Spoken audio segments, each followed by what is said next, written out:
Ladies and gentlemen, it is that time. It is Wednesday. It is lightning round. It is playoffs. We are talking playoffs, fantasy playoffs? Don't talk about playoffs. You kidding me? Playoffs? I mean, it's only apropos, right? How we doing? Oh, I'm so good. That made me even better. Fantastic. I mean, it's required. It's week classic. 15. It's absolutely required. That's like the best soundbite you could ever have. My dad, every time I talk about fantasy football playoffs, he literally does that same voice. Like, it's peak dad joke forever. Playoff. I just hope they can win a game. Yeah. and we let them off the hook. There's a handful of them that are like burned in my brain, and that one is way up there. Like top 3, probably top 5 easily. I cannot wait for August 8th, 2024, when I can say, "Come after me. I'm a man. I'm 40." Yeah, that's a classic. Oh, God damn it. Of course, Kevin Tompkins here. Of course, Gary Haddo. Of course, Andrew Cooper. Of course, last but not least, Britt Flynn. To Britt Wednesday, of course, because she has 2 entities of herself in the StreamYard. I am a Gemini. Also, am I. Makes She sense. invited her avatar. You are? Me too. Oh my Twinsies. God. Oh, triplets. Kev. All right. Mute Kev. How do we mute him? Actually, I think I can. Yeah. Muted him. Triplets. Woo. Kev's out. All right. I'm going to unmute him. You should have never gave me permission to that stuff, dog. Yeah. We have gone off the rails. It only took us, 45 seconds? Linda, I love you, but come on. It's right up there with Taylor Swift 2022. Nobody likes you when you're 23. Mike Gundy, I'm a man, I'm 40. That's right. Linda, shout out Scooter Braun. Yes. This is the Plancy Playoffs Scooters edition. Scooters edition. Yeah, that's right. Yes. Britt's not like it. This is going to get us canceled, these Scooter Braun jokes. Yeah, but at least we all have ownership of tonight. So we're gonna own tonight. Of course, we're talking about fantasy playoffs, week 15. So we're gonna go through players that we trust. So it's playoffs when you're putting players in your fantasy lineup. You want to be able to trust that they're going to come through, especially when you need them the most. In the fantasy playoffs, players you don't trust. We're going to talk about those too. Each individual player. I might have a couple because I can't read a show sheet, and I want to talk about multiple players. It is what it is. It's already off the rails. So. What's a couple It is more? off the rails. We're just off. We're like one of those runaway mine carts. I mean, it just like in Donkey Kong Country. It is what it Coop. Dude, don't make me clip. Oh my God! I gotta stop doing that. Yeah, you're gonna. I'm gonna do a new intro for 2022, and it's gonna have like that. So you can keep doing that. You already clipped the Detroit Lions. No, you clipped the version of my Christmas card that I sent you. That was like the canceled one, and you made it the cover of the show. So I can't trust you with anything, honestly. Well, at least I mean I don't know why I think I was messing around with my webcam one day, and I was gonna do like fantasy rankings with like a sad face and the thumbs up was the one that I chose. So I just decided to click that one. So I need more stuff from you, Gary and Britt, so I can just, I'm not gonna just make fun of Coop here, even though it seems like what I'm doing. Well, so we have players that we don't trust, and then we have hosts that we don't trust, and apparently hosts that we don't trust. Kevin's number 1 on that. Wow. Easily.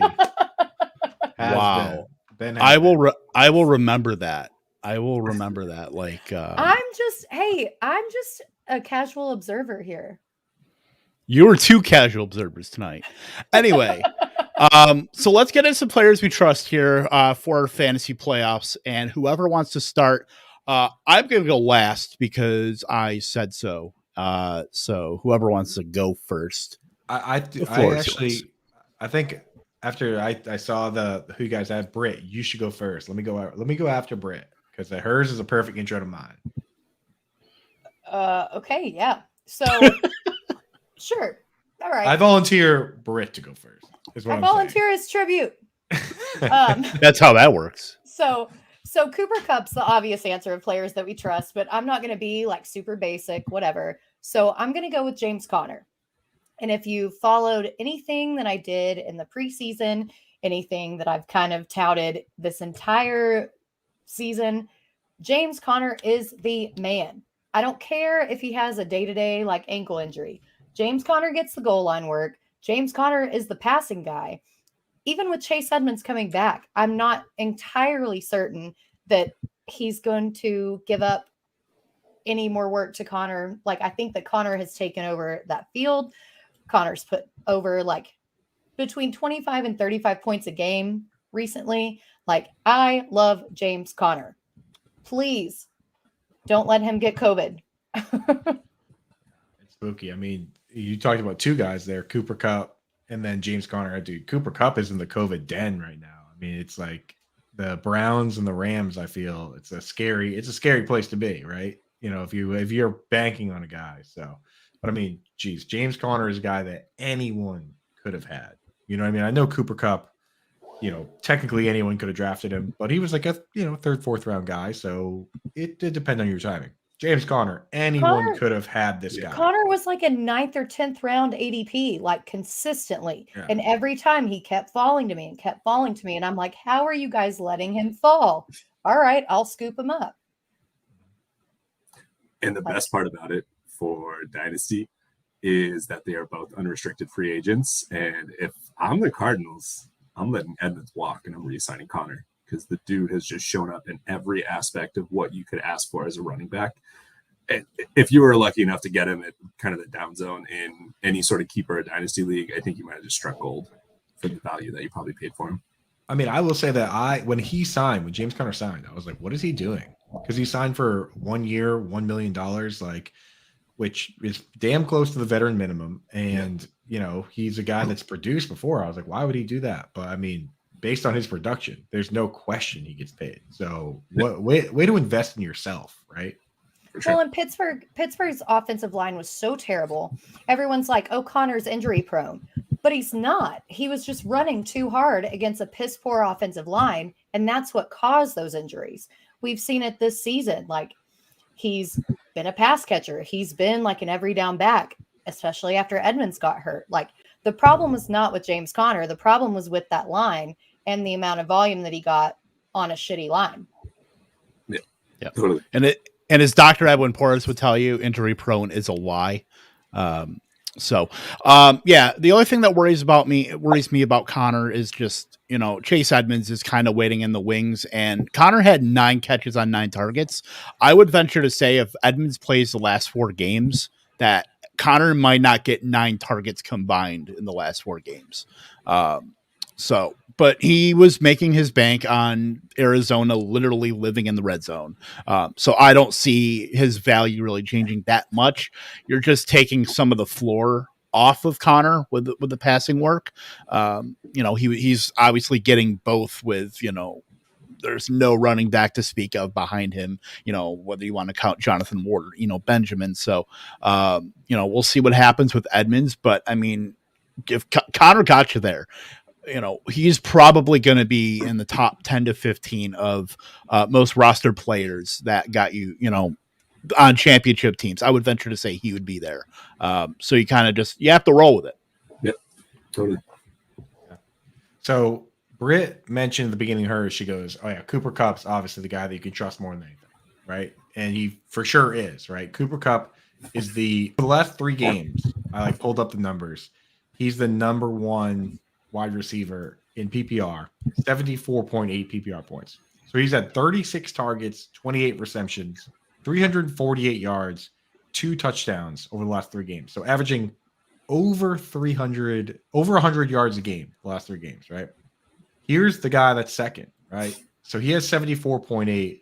This guy has 71.5 PPR points. Right behind him, 33 targets, so over 10 targets a game, 30 receptions, 10 receptions a game, 353 yards a game. So actually just a bit more than Cooper Kupp, and 1 touchdown. So this dude is right there, neck and neck with Cooper Kupp over the last 3 games. And his name is Hunter Renfro. How crazy is that? Like, this guy came out of nowhere. And I can't help. I talked about this before. I can't help but picture like the college picture of him holding the limes, where he looks like he looks like, I can't tell if he looks like he's 12 years old or a 40-year-old accountant. Like he looks like both at the same time, but he doesn't look like a football player. But walking out of H&R Block right into your for real though, like seriously, there he looks in the pictures. He looks like a dude that if you stepped on his foot, he would apologize to you. But this guy. Like he has just been unstoppable, and the route running is precise. Like he's like basically a Wes Welker type guy. You know what I mean? Like, and I have to say, I was such an anti-Renfro guy. I was like, no way. I'm like, they got Darren Waller, they got Brian Edwards, they have Henry Ruggs, they got all these, these big guys that are fast and strong. Like, why would they throw the ball to this guy? And now every time I watch one of these games, I'm like, why are they throwing the ball to anybody besides this guy? Like, he is just perpetually open on these like arrow routes that he runs, where he's like, he runs a slant and then runs back the other way. It's kind of unstoppable, man, if you do it right, which is what the Patriots did for a long time. So, and what Cooper Kupp does all the time too. So, I mean, Hunter Renfro is a guy that I trust. I couldn't trust anybody more. And that's for me to say that after being so out on this guy. Like, that's how football goes. You have to, as it's science, as new information comes to light, you have to change your opinion. Kev, play the information, man. New shit has come to light. You're already on top of it, dude. I was. As soon as he said that, I clicked over. I don't know. You guys, you trust Hunter Renfro? Hunter Renfro carried me in Scott Fishbowl. And for some context, for anybody who doesn't know, my Scott Fishbowl draft was a disaster. I got Michael Thomas and Julio Jones as my first two wide receivers. So I hammered waivers, and Hunter Renfro was one of the guys who I picked up. And I loved Renfro at Clemson. I loved watching his route running. I thought he was going to be good in the NFL. It took him a couple years to actually reach, the status that he is now. But dude's just a beast. Like, yeah, he looks like some guy like bagging your groceries at a Walmart, but he looks like a practice. He looks like the practice squad kicker. Yeah, he looks like a pen salesman. But I mean, you can't deny his route running and his speed and just the way that he jukes defenders. And yeah, dude's real deal. And he's built a rapport with Derek Carr over the past couple of years. So yeah. Can't stop it. Yeah, he looks like the before picture on those Genesis 2 ads for those hair plugs. We can say that because he's really good. You know what I mean? Yeah. The dude. Yeah, the dude's just phenomenal. I mean, he is literally putting up. I mean, he's confident in himself. He doesn't need hair plugs. Okay. Yeah, I mean, definitely, dude. He doesn't need the hair club for men. He is a one-man club. I mean, as far as Raiders pass catchers go, I mean, with Waller out, it's been Hunter Renfro. So, I mean, the dude is putting up just absolute, I mean, besides the counting stats, I mean, 3.25 yards per route run is like super elite. Unsustainable even. Right? Yeah, like the leaders were, I think, Justin Jefferson, like 2.5 last year, and that was like the leader. I think the best season I've ever seen was like Steve Smith senior 1 year. That was like close. That was like basically what you're saying. Well over 3. You know what I mean? Like, it's just not. Yeah, well over 3 is like otherworldly. Devontae Adams, I think, is the only dude that I could think of that has managed like a real full season that's over 3. Right? There's very few. Yeah. Yeah, it's been either him or like Calvin Johnson or like guys like that. Yeah. So, but yeah, I mean, what Hunter Renfro is doing, I don't think anybody really saw that coming. And he was essentially free. Like Britt said, she got him on waivers, and in countless leagues, he was getting picked up, week 1, week 2, and just, I don't even know if a lot of people were really starting him until like week 4 or 5, maybe even week 6. But should you have? Right. If you have other options, I mean, if you've been trotting Robbie Anderson out there, maybe you're like, all right, well, maybe I'll just go with this, this dude bagging groceries, the before Kurt Warner. I'll throw him out there. I mean, if you're out there looking at you're scrolling through your lineup and you see a picture of Robbie Anderson with his hair looking like Coolio from Gangster's Paradise, and then you see Hunter Renfro, it's like, dude, come on, you're starting Robbie Anderson. Yeah. Dude's G. That's the last we'll bag on Hunter Renfro. Hunter Renfro, that's my guy.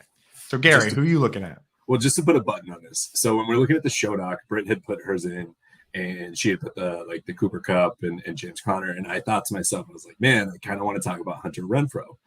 But these are guys that you trust. Like, is he somebody that I even need to talk about as somebody that you trust? You know what I mean? And clearly, like, it's a good point to make. Like, you should be trusting. You should be in your lineup.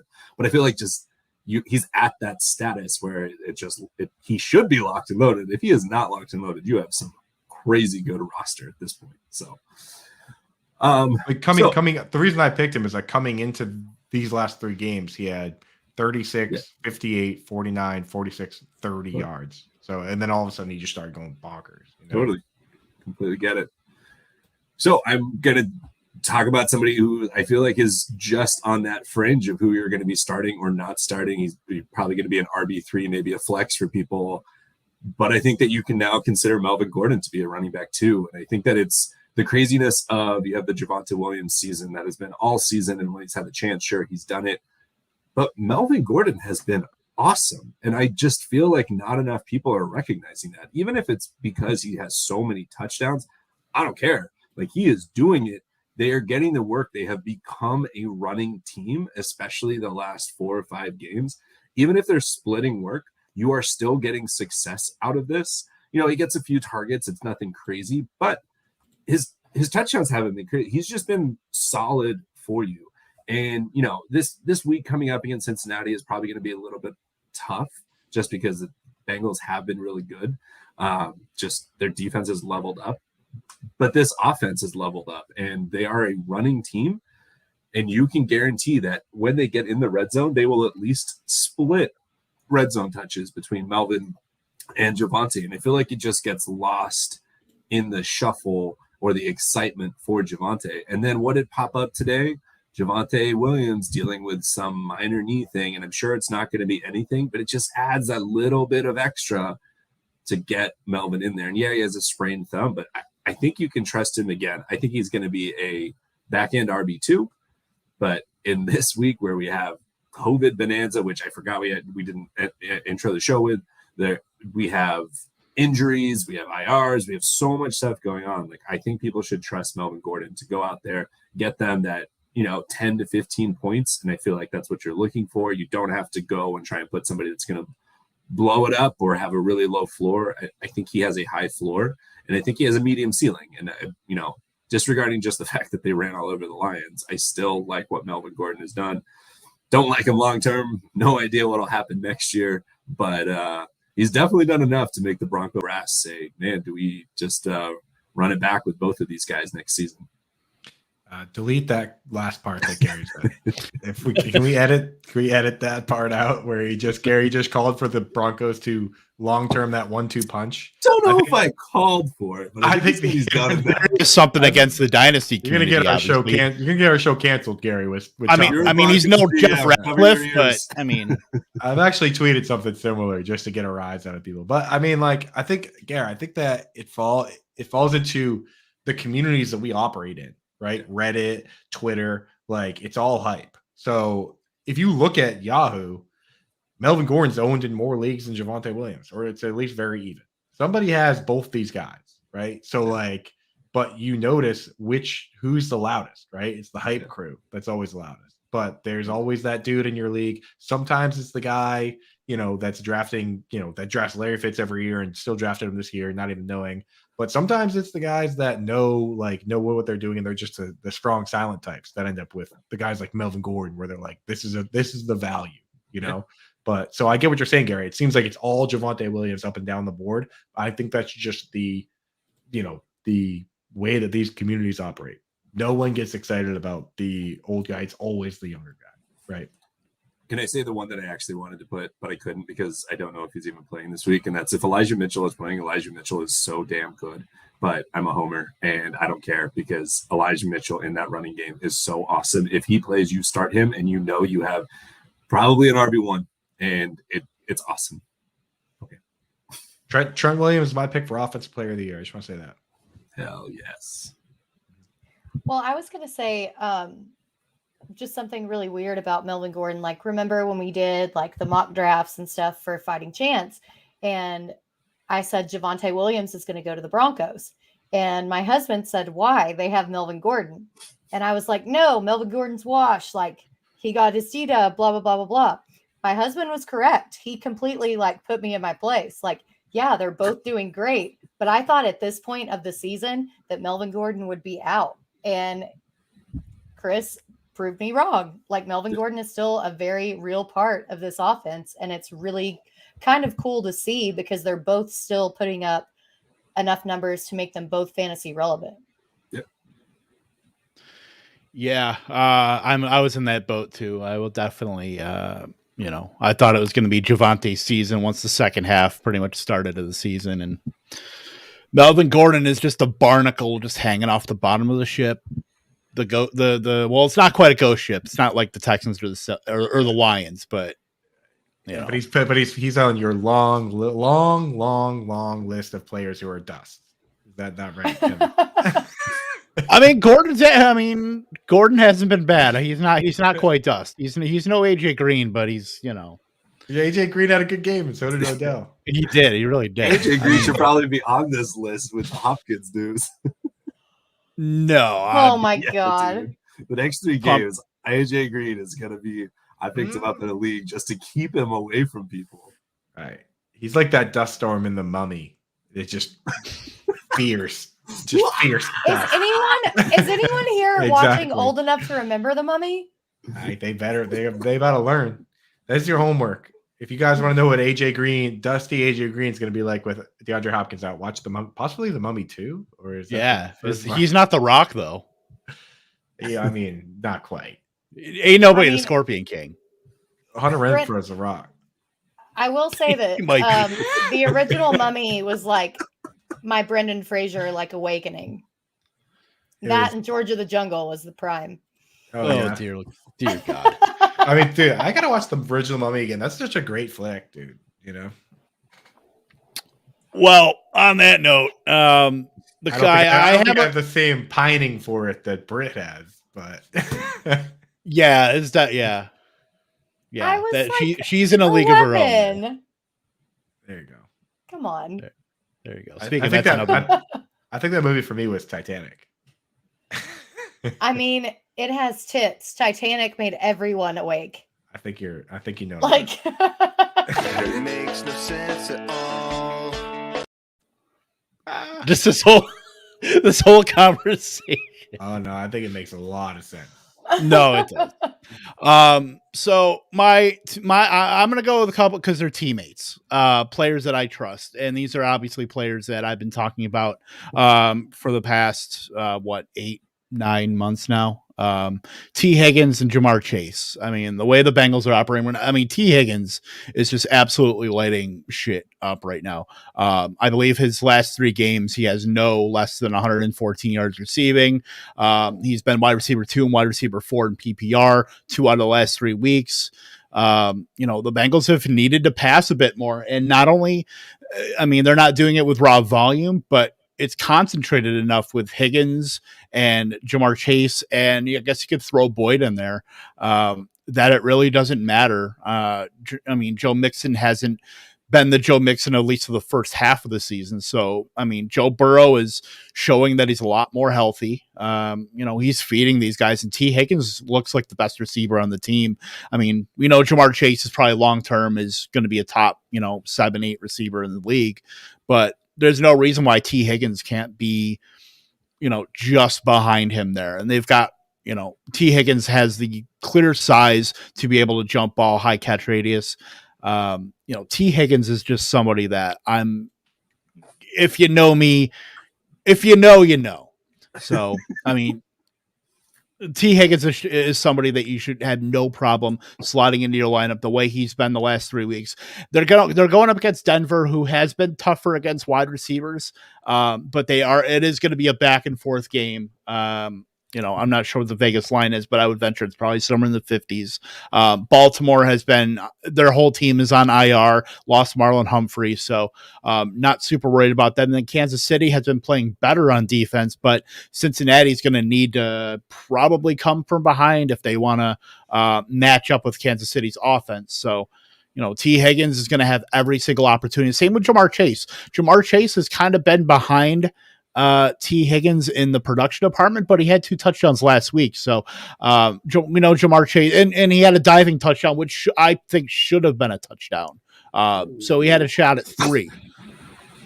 Yeah, I mean, dude, so when I pulled up those like last 3 week stats that I was just talking about with Cup and Renfro, like I didn't just pull up the only 2 white dudes, like I pulled up all the guys. And and what I just said, that was the intro to this. And so Cooper Kupp was 1 with 74.8. Hunter Renfro was 2 with 71.5. And number 3 over the last 3 weeks was T. Higgins with 68.6. He's right there, man. Right there. And number 4 is Justin Jefferson. And we know how good he's been in the recent weeks. So I mean, T. Good. Higgins has been, he's fine, right? But he's not as good as Hunter Renfro, but he's pretty good. So one day. Someday when he grows up. T. Higgins has been when he starts to lose his hair and have a pattern baldness, then he'll be as good as Hunter Renfro. Midlife crisis, and that's this is your life, Hunter Renfro. I'm not even 100% sure that Hunter Renfro and Dustin Pedroia aren't the same person. Like, has anyone seen them in the same room? But anyway, this isn't about him. T. Higgins is. T. Higgins. I'm laughing because it's true. Sorry, you keep interrupting him. I'm sorry, it's true. T. Higgins is right there with those dudes the last 3 weeks. Like, he's been a wagon lately. It's funny, Kev, because when you texted me about T. Higgins early, I think it was like 2 days ago, or whatever. I made some joke, and then I looked up his stats, and I was like, oh yeah, T. Higgins pretty good. So when does he send to call him Maurice? That's his real name. His name is Maurice. When he puts up Robbie Anderson's first half stats, that's when. Okay. So he gets downgraded to Maurice, but he's earned T. Yeah, like Jimmy Graham is James Graham until he catches a touchdown. Things like that, yeah. That's definitely going to be on our spelling bee next year. For quick spell to Maurice. Try it. Me spell it? Yeah. To Maurice. Are we doing phonetic or I mean, I'm going to go ahead and say it's T. All right. So I know the name Maurice. Is it like that? Like some people call me Maurice. Some people call me Maurice. I think some Maurice is like a Maurice. Maurice.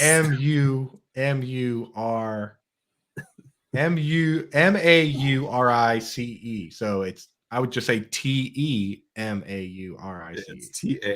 I don't really know where TA comes from, but it's TA Maurice. TA. Did I get the rest of it right? Yeah. They call him the gangster of love. Oh, actually, I'm pretty damn close, man. So why is he T? Oh, I guess just because his name starts with T. I was like TE, so it's got to start TE. No. All right, so I just want to throw in, like, I know that you guys are dudes, but like Beauty and the Beast was a big thing. And there's the opening sequence where it's like, Maurice, the baguettes, hurry up. And you could just like, I'm going to go get a beer. I'm going to go get a beer there in this guy. That in there. You could just really work that. T. Maurice, the baguettes, hurry up. Or to Maurice, the touchdowns, hurry up. Something stupid like that. I don't know. That's hilarious. His name is really T. Maurice. Coop, get back here. The symmetry is off. My OCD is like off. I don't think he really did go get a beer. Maybe he didn't. Oh my God, he's killing me. But Higgins and Chase, man, I gotta say, I completely agree. Like, I think that you trust both of them no matter what, and I think they individually are even better and more trustworthy than Joe Burrow, and I think Joe Burrow is trustworthy also. But the two of them just seem like they are going to be the probably best duo in the NFL within the next 2 years. Well, there's a reason that Joe Burrow told. That was a great echo, Coop. So which one? Sorry, I missed it there because I was going to be here. But which one was the beauty and which one was the beast? No, I was just talking about no.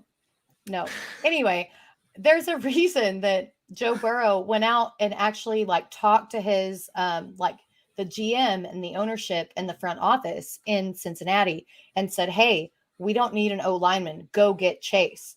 Joe Burrow had enough rapport and enough confidence in him that he knew that he was going to be an NFL stud. And if Joe Burrow did that, and the fact that the front office actually believed him, and Jamar Chase has proven that, it's only going to get better from here. How high are you drafting Jamar next year in a redraft? Second round? Beginning of the third and very, second. It's going to be very, very difficult for me to justify doing it, I think. Because I think that other people are going to be so high on him. I think he's going to go I think he's going to go where DK Metcalf went. I think he's going to go back half of the second round into the first 2 picks of the third. Totally. Yeah, and he should. I think, yeah, you're right, Kevin. Given the upside, man. I mean, the upside is tremendous, right? I mean, the upside is if he doesn't have 10 drops already on the season, and most of those come kind of in the back half of the season. He's just so good, just so goddamn good. Well, and it's not even the drops; it's that people weren't scheming for him, because the whole narrative in the beginning of the season was that he had the drop problems, was that he wasn't going to be this alpha receiver. And then he showed it. And then around week 5 or 6, people were like, oh shit, we actually need to cover this guy. And then they started doing it. And then it freed up the other receivers on Cincinnati. And then they started going off. And so now it's kind of a hodgepodge of who the hell do we cover, which is great. Yeah. I mean, I think, you might be talking about Higgins and Chase in the next 3 to 4 years as the tandem of wide receivers in the NFL, the tandem. I mean, Higgins, if Burrow had got hurt, I think we would be talking about him not quite in the same vein as Justin Jefferson, but very close. I mean, the production was there, especially in those first 10 weeks.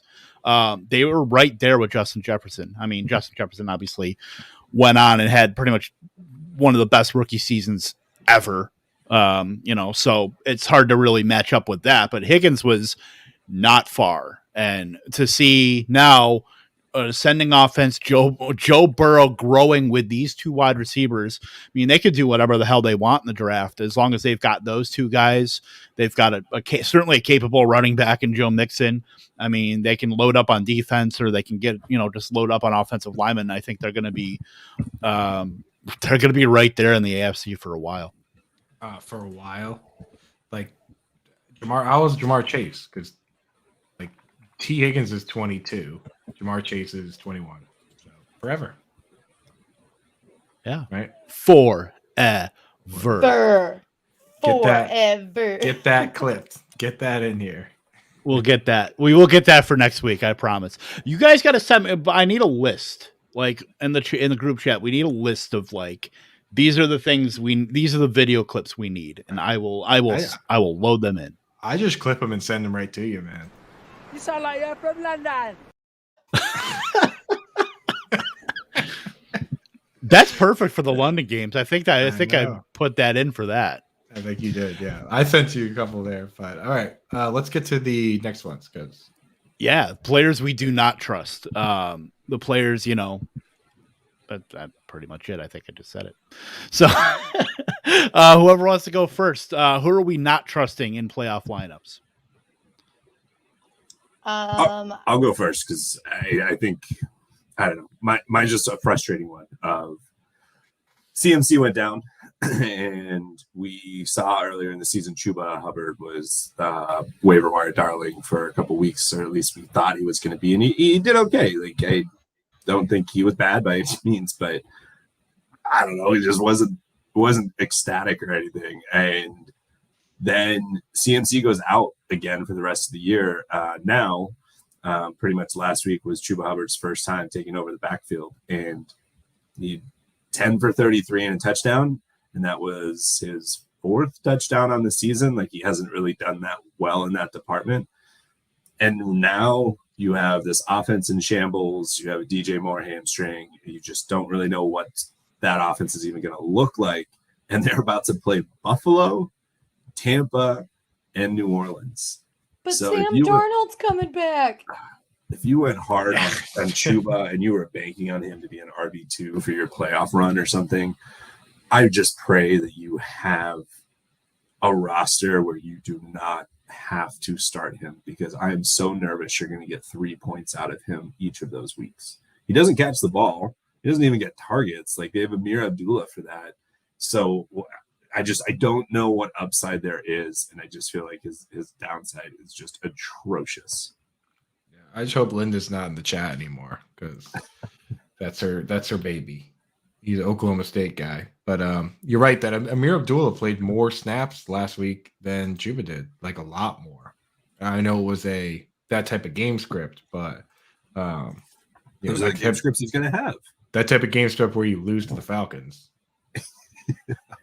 But Amir Abdullah played 38 snaps. He only played 25, and Abdullah got the vast majority of the pass snaps, like you said, Gary. Like, 3-1, 3-1 with Chuba, by the way.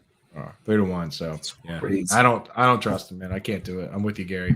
I know a lot of people. That's the whole thing about the handcuffing stuff, is that it's like, you banked on these handcuffs, and it's like, where are you now? If you were someone that reached for a Tony Pollard or a Alexander Madison or a Chuba, like, you're kind of just better off just trying to buy the first one off waivers that becomes real. Like Elijah Mitchell, nobody was drafting Elijah Mitchell over those guys, but he turned out to be a better player, and he might come back and help you. It's like a lot of those guys are out there. So I just, the pure handcuff thing, I never really got into myself.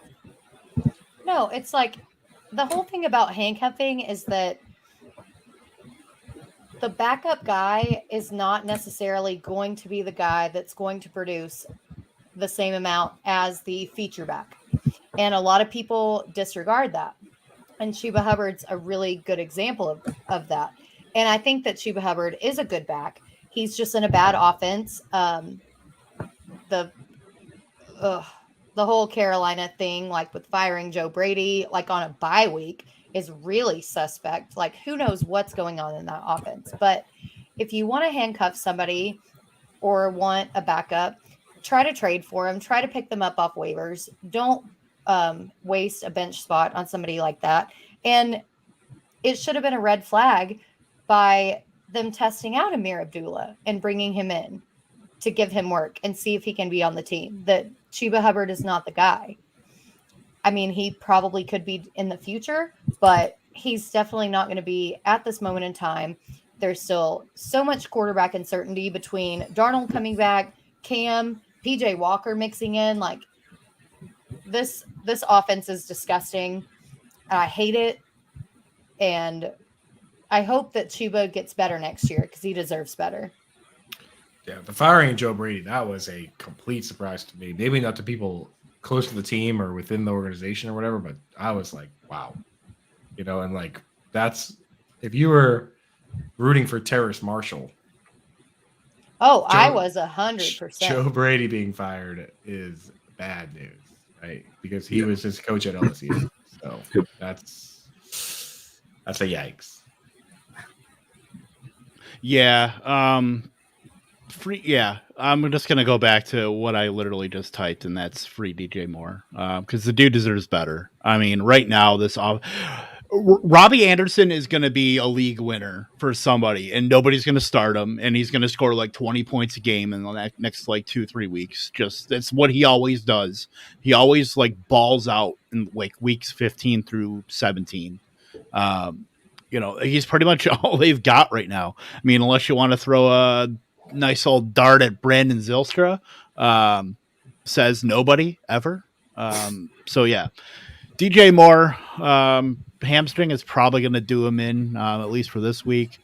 The whole offense is just persona non grata. And yeah, you very rarely ever see 1-for-1 backups. I will not handcuff running backs. It just spending 2 slots on one backfield, like people that roster Cook and Madison. Like, I will never understand that for the life of me. Just you're handicapping yourself pretty much. So it is what it is. But yeah, I'm not touching Chuba Hubbard. I've got him a lot of places, and I'm not starting him. I don't think I even have to start him. So thank God. Yep. All right. I will go with mine now. And I, because I can't read. I have public education in New York. What are you going to do?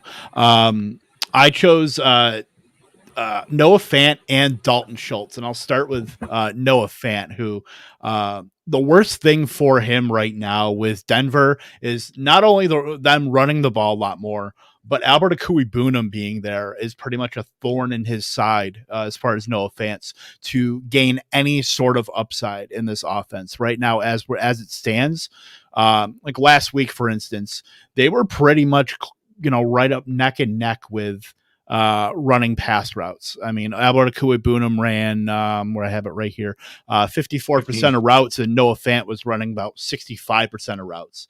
I have it right here. 15 for Akui-Boonham, 18 for Noah Fant. That's and Akui-Boonham scored the touchdown. Had more 5 to 4 targets. So right now they're pretty much splitting that room, and then you're talking they can't even get the ball to Courtland Sutton. So you really expect them to be able to get the ball to the next target, Noah Fant. The only room in this offense for a pass catcher is like Jerry Jeudy, and even that's not graded either because they're doing what like the Browns, a healthy Browns team and like a healthy Colts team is doing, outside of the top target in Pittman, is just spread out between every single other target in that offense. And there is no upside whatsoever in any other Denver Broncos pass catcher. And Jeudy maybe is a low end wide receiver 3, and that's kind of pushing it for me. So I know Noah Fant did pretty well. He was starting to get up into 80% targets, or I'm sorry, 80% routes, but that was because Akui-Boonham was out for a good stretch of the middle of the season. Now that he's back, I mean, you could pretty much almost drop Noah Fant at this point, but I'm definitely not starting him on any roster. I'm hanging on to him just for the last 2 weeks matchup, just as a backup plan, because he has good matchups, but I'm not starting him this week. So he's just a guy that he's sitting there on deep benches for me, just in case I need somebody, And I'll touch on Dalton Schultz real quick too, because he was the second guy. And I wrote about it in my data barrage. I hope you enjoyed the ride with Dalton Schultz, because right now with all 3 wide receivers back, there's not much room in Dallas for a 4th pass catcher, maybe even the 5th, 6th. It's what we were talking about earlier in the season. What are they going to do when all 3 of those wide receivers are back? This is the second game in week 14 in which Gallup, Lamb, and Cooper were all playing full snap shares, all playing full route shares, and Dalton Schultz had 3 targets, 1 catch. He's running routes, but he's just not being targeted. In the 2 games that Schultz has played with those 3 wide receivers back, Schultz has a combined 83% route share, but only 7% targets per route run and only 5 targets, 2 catches, 28 yards in both of those games. So, there's just not enough room for Dalton Schultz either. No. Yeah, and I remember when, Dalton Schultz became a thing, like on waivers, the whole big thing was like, how is it going to affect him when Michael Gallup comes back? And we've seen that now. And not only is Dak passing to all the receivers and Schultz has kind of been cut out, Dak hasn't been very efficient lately. And I hate to say that because I love Dak. I watched Dak play like at Mississippi State for 4 whole years against Arkansas. He destroyed us a couple times. He's a very good quarterback, but right now he's not playing very good ball, and it shows. And the person who's going to be affected by that the most is the tight end. And we've seen it with Dalton Schultz. Right. I mean, like, while we're doing tonight Disney movie references, it's like the Cinderella, where it's like Dalton Schultz is the carriage and he's going to turn back into a pumpkin, and the pumpkin is CJ Uzoma. Like that's basically what happened with Dalton Schultz. Like he was a guy that was, part of the offense, and now they have 3 wide receivers again, and now he's just a pumpkin again. So congratulations everybody for grabbing Dalton Schultz when I told you not to. Hey, he worked in best ball, so whatever. Yeah, it was. I mean, You got 12 weeks out of him at least. There was a time where I was saying that, but I mean, I was there. I was saying what happens, right? And the thing is, though, you still want to pick those guys up because, like Mike Gesicki, we were saying it the whole time. Like, what happens when Devontae Parker and Will Fuller and Jalen Waddle all back, and then it turns out that like Will Fuller broke his finger into like just like a bag of splinters, and he's probably not going to play. So like. So I guess you're just going to get Gesicki for what? You don't like that? You don't like that example? No, I'm just thinking about my Will Fuller shares. All of them. That's what they do. When Brian Flores said that, and he was like, he broke his finger in multiple. He said he said the word multiple twice. I was like, how did it get like? Did it go? He had multiples. That's what he said. He was like, was he playing that game where like he put his hand out and he had the hammer like, and it just landed on the broken one? You mean whack-a-mole? Are you talking about whack-a-mole? No, like the bar game. Like the bar game where you have like the knife and you have to like go between them. Yeah. I feel like that game is just Will Fuller in a nutshell, no matter what. Like, yeah. I mean, Will Fuller was going to be out regardless, whether it be a hamstring, an ankle, a hand, a finger, whatever. Steroid suspension. Hangnail. He kind of just did himself a favor and did us all a favor, but. Did Jalen Waddle a favor? Well, I'm very nervous. Oh, yes. I trust Jalen Waddle like 100%, by the way. 100%. Another one of those I wanted to put on the list and was like, you're starting him. There's no question. The dude is electric. Well, but actually, side note, when Devontae Parker is in the lineup, which he's only been in the lineup like 5 or 6 games this season, Tua really tends to target Parker over Waddle. So I'm really interested to see how that shakes out this week. I mean, Parker looks good. Parker passes the eye test. There's no question. Like, well, that's what I'm saying. Like, I think Parker gets more looks from Tua, and so I'm like, has Tua built up enough of a rapport with Waddle over the season that he's going to keep passing to him, or is he going to go to his old standby? So it's kind of going to be really interesting to see. But the Dolphins won 5 straight. They probably. That kind of team, when you win 5 straight like that, you probably don't even want the bye week. You probably just want that momentum rolling. Coming out of the bye week, facing the Jets, this is trap game city for the Dolphins. I'm telling you. Yeah, it is. Load up your Braxton Berrios. Yeah, load them up. All right, so mine, I don't trust Fant or Schultz, and this is a guy that I also I picked one. So in the spirit of what Gary's been saying this whole time, I picked one that is in that like kind of tough no man's land area. I picked Rashad Bateman. And the thing with Bateman is that he does pass the eye test, right? Like he's made some great catches, especially, on the sideline. He definitely has the possession catches down. The problem that I have is this offense, like what they do, right? So like Hollywood Brown plays a full snap share.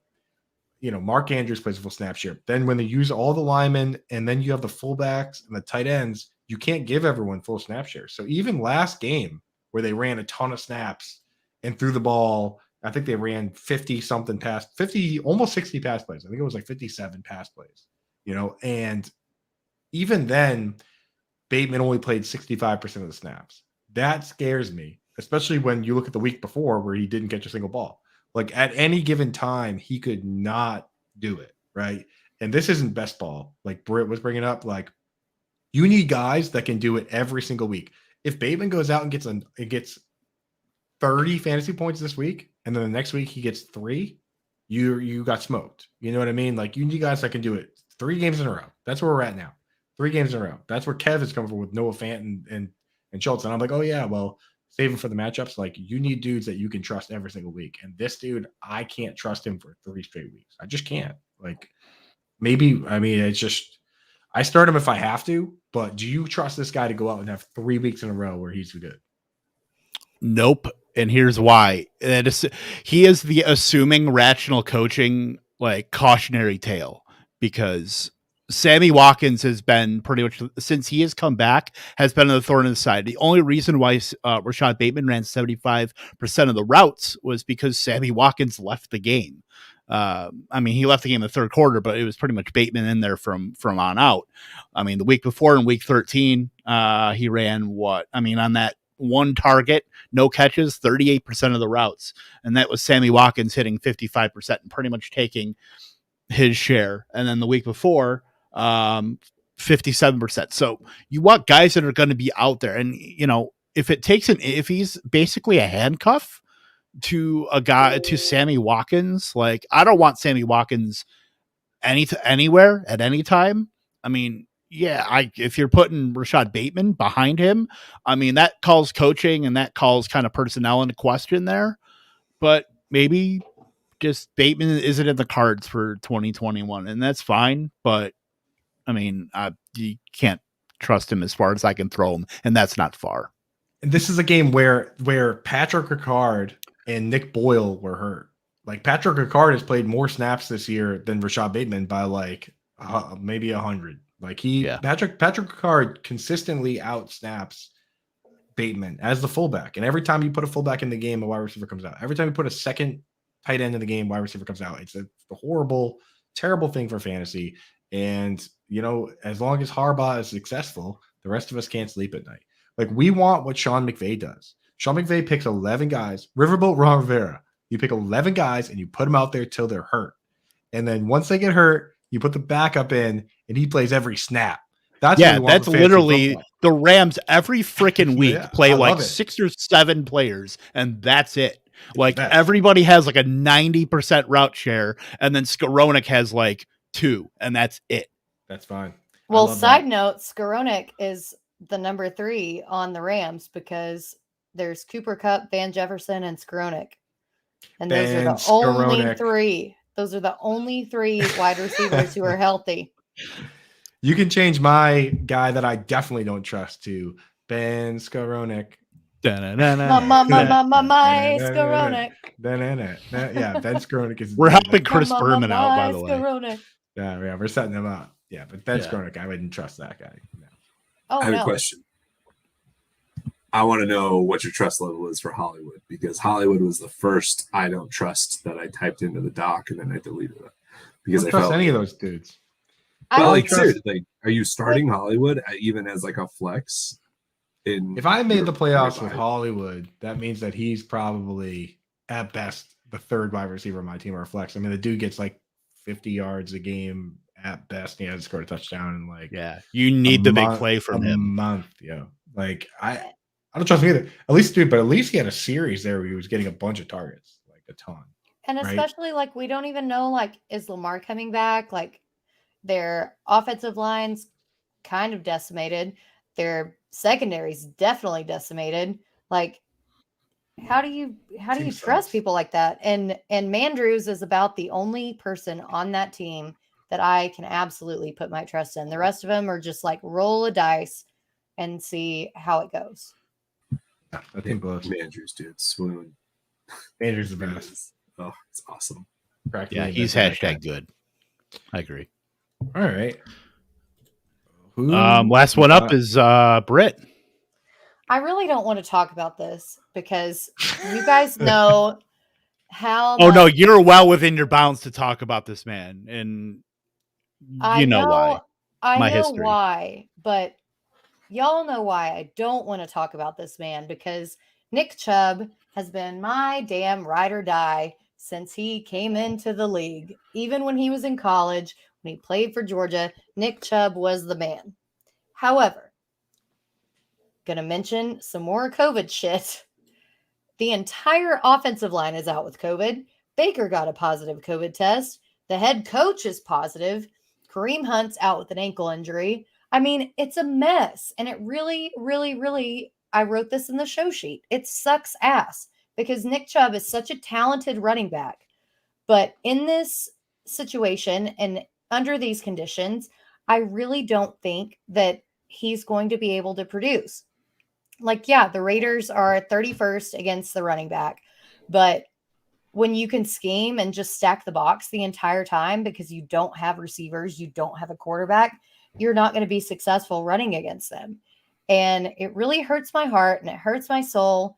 And Nick Chubb deserves better. I do love that I just checked the show sheet. You actually did write in there, it's a mess and it sucks ass. I told you, I don't lie.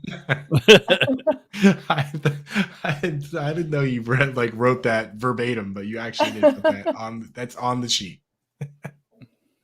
That's Absolutely. excellent. Yeah, I mean, are you now finally ready to admit that Sony Michel is better than Nick Chubb? No. Never. I will never. I mean, the moment that Britt says something against Nick Chubb, she's gonna find herself on Sirius XM radio. Bender's gonna have a 5-minute soliloquy. That's right. About a fantasy analyst. Love you, Howard. By the I'm way. sending this to Bender. I'm clipping this whole thing. Good thing I said I love you, Bender. Then. That's right. Oh, I don't. I'm cutting that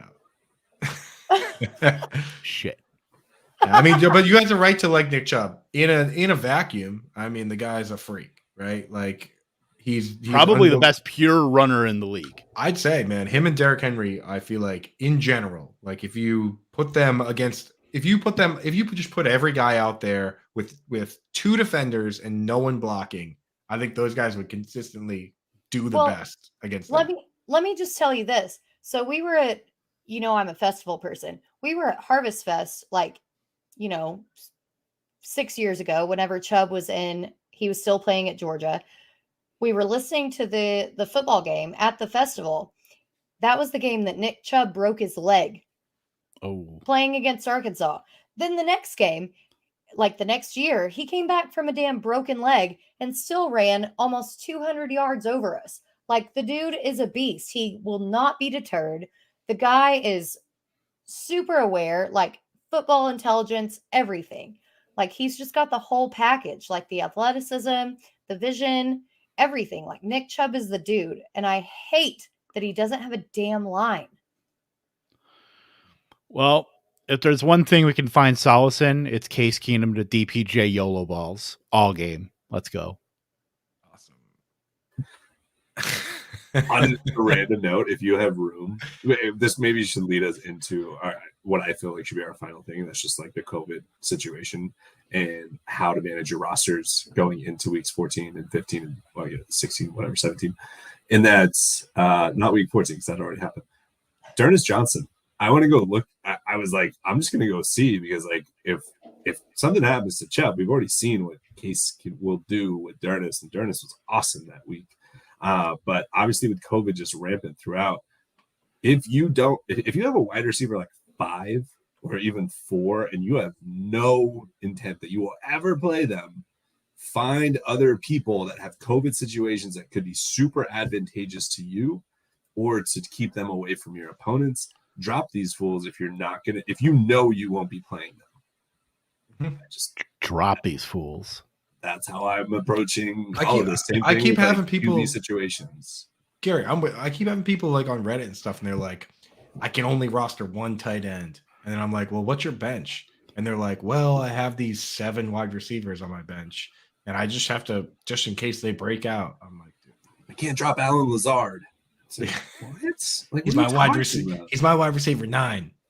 Can't spare a single one. It's like, dude, yes, you can. You can pick this up is slander, and I'm not going to stand for it. You can pick up I'm not picking up Lazard, but still. But if you had Tyler Higbee or you had Darrell Henderson, you were screwed if you had not had pivot points. Right. And you need to be prepared because if you're gonna be pissed if you get knocked out of playoffs as the number 1 seed because you didn't plan ahead with some shit that's about to happen. We're about to have Thursday, Saturday, Sunday, and Monday games. You need to be prepared. That's on you if you're not. Oh, I'm totally screwed because I handcuffed DeAndre Swift with Jamal Williams. That's what everybody says to do, right? Nope. Mm-hmm. Yeah, you should have been having Craig Reynolds. What the hell were you thinking? Oh yeah, my obviously. God. Oh my God. Yeah. Nope. I mean, I get to start Brevin Jordan if Hawkinson doesn't go. All right, you guys are because I had him and Hooper, and then I had to pick up Brevin Jordan. Just it's literally it is a tight end wasteland, and I am the number 1 seed, and I'm fully intent on going into this week 15 with Brevin Jordan as my tight end. They're going up against Jacksonville. It's not the worst matchup, honestly. But you guys are shitting all over my DFS value plays. So how about you read the article before you talk shit about my people? was Jordan on there? We'll read it. We'll all read it. I'm not talking shit. I'm just saying. I'm joking. It's the situation. It is. It does sound really. It terrible, sucks ass. It does sound terrible. I do make a good case for it, though. I also think this further reinforces what people say, like get the Thursday and Saturday games out of your flex spots, because I feel like the amount of COVID we are seeing is higher than it was last year, and without getting into the merits of everything, it is just going to get worse from everything that it appears. I still don't understand how the hell all these people test positive the day after they just played. Like they magically just tested positive then, but not the day before. But that's a whole separate NFL conspiracy. Yeah, like it's like the last 2 weeks have been. I mean, the weeks 1 through 13 have been pretty good, and then the last 2 weeks, like the check has arrived, and now we're all paying for it, and so it's stuff like this that if you're a commissioner in a league, like you need to be checking over, stuff for next year, like IR spots. And I mean, that should just be a constant at this point, going forward. I mean, who knows how long this is all going to last. I mean, we were saying this pretty much the same thing last year. There's just so many things that can go right. And also I understand, waivers and stuff like that, but on days of game, or like definitely on Sundays, should be a free for all as far as picking up players, because you should not have to go with the chaos that is the NFL season. You should not have to put a COVID guy because I couldn't pick. You should be able to pick somebody up. 100% agree, man. 100%, especially in leagues that have kickers and defense where you can't carry extra guys, right? Yeah. Yep. Right.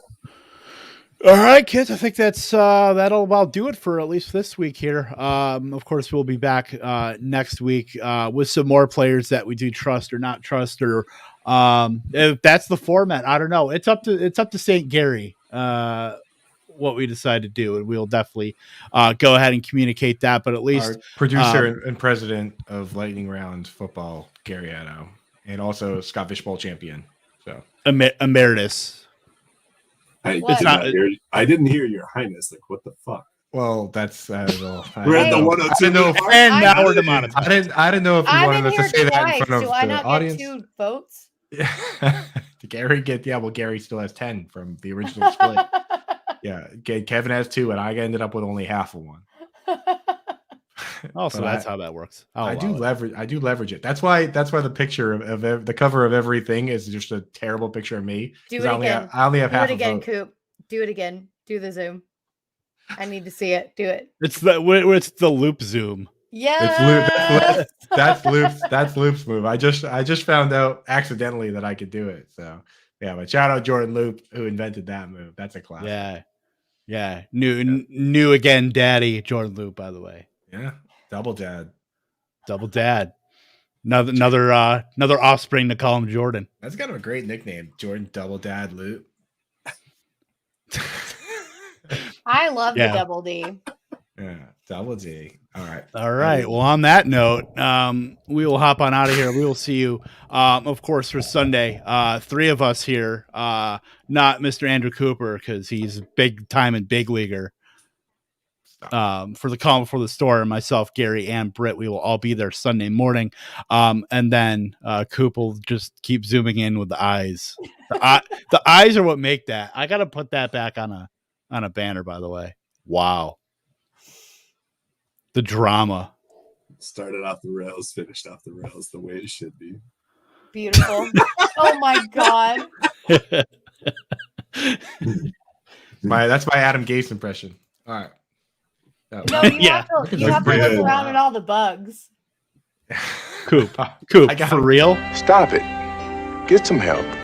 I gotta go. I've had to go for a while now. This podcast was supposed to end at 10:30.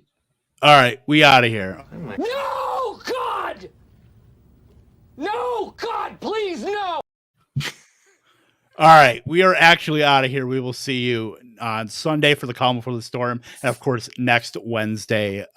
Toodles, and I just said, okay, I guess it's gonna be a thing. I did it again. That's official. Toodles. It's gonna be a thing.